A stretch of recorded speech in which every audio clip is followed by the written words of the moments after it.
таъминоти нерӯи барқ вобаста ба истеҳсоли он ва нигоҳдории захираи обии энергетикӣ, яъне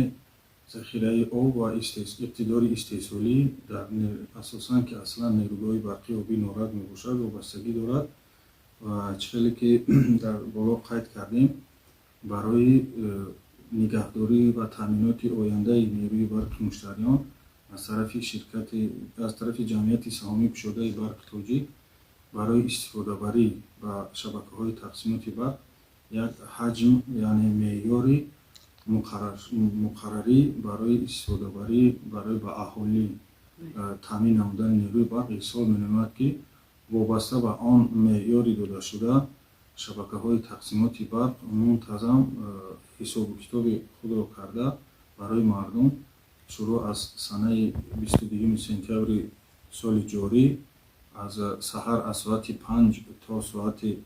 8 субҳ ва бегоҳ аз соати 17 то соати 22 вобаста ба иқтидори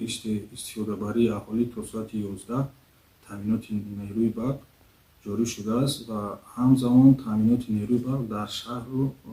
дар марказҳои шаҳру ноҳияҳо мустақиман вобаста ба иқтидори тавоноӣ бемаҳдудият ҷорӣ шуда истодааст. ва хомӯш шудани нерӯи барқ ин шабакаҳои тақсимоти барқ аст бисёр як шабакаҳои мураккаб аст, ки ба тамоми аҳолии кишвар, ки зиёда аз 1,600,000 муштариро дар бар мегирад, ба нерӯи барқ таъмин мебошад. ин ҳолатҳои садамавӣ шуда метавонад.